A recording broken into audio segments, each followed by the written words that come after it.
Ya, Timnas Indonesia secara resmi telah memanggil 28 pemain yang akan mengikuti training center pada tanggal 17 atau sampai tanggal 19 ya di Jakarta.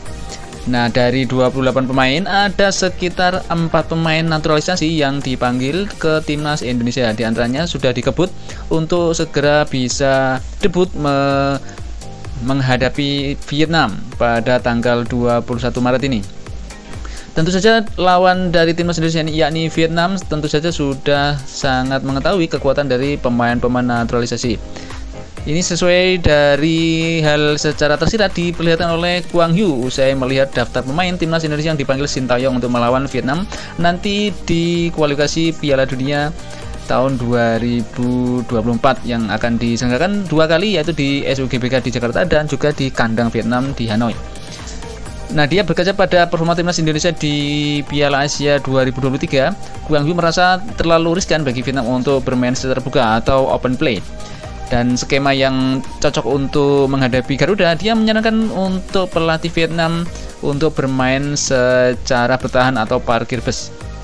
Masih berkaca di Piala Asia kemarin, skema permainan seperti yang diterapkan Vietnam yaitu melayani permainan open play maksud saya, seperti itu saja sulit untuk membelah pertahanan skuad Garuda, ujar Kwang Yu.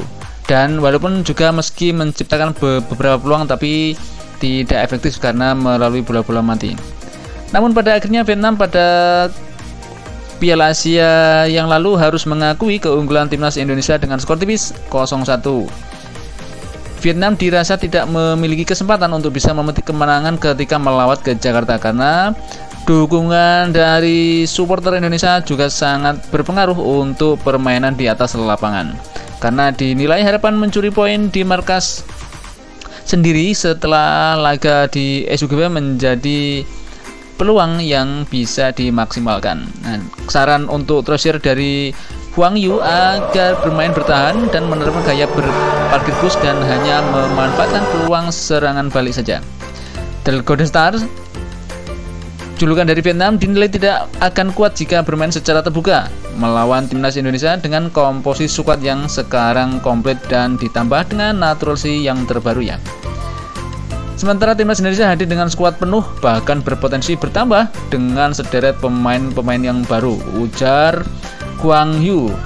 Untuk menghindari tekanan, kita bisa bermain bertahan dan melakukan serangan balik, memahami ritme pertandingan, bertahan secara proaktif, ucap Kwang Yu seperti dikutip Suha.vn. Dan bila ada kesempatan, kita bisa mengubah keadaan secara fleksibel, mendekati gawang lawan secara cepat. Tapi jika kita bermain seperti di Piala Asia, bermain terbuka melawan Indonesia sangatlah riskan dan bisa merugikan tim Vietnam, ujar Kwang Yu. Meskipun begitu, Kwang Yu mengaku sulit dalam memprediksi hasil pertandingan karena pertandingannya masih lama dan bisa saja situasi berubah sesuai dengan keperluan.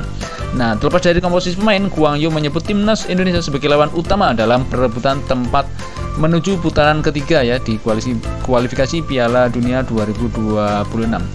Sulit sekali untuk membicarakan hasil ya, di pertandingan masih panjang, mungkin masih banyak perubahan di kedua tim, ujar Kwang Yu. Teorinya, jika kami kalah tipis di laga tandang, maka kesempatan menang lebih besar saat pulang ke rumah. Nah, itulah seperti pesimistis atau kepastian dari pengamat sepak bola. Terima kasih sudah menonton dan jangan lupa di subscribe dan dihidupkan tombol loncengnya untuk bisa mendapatkan video-video terbaru seputar berita sepak bola dalam Timnas Indonesia. Assalamualaikum warahmatullahi wabarakatuh. Cayo.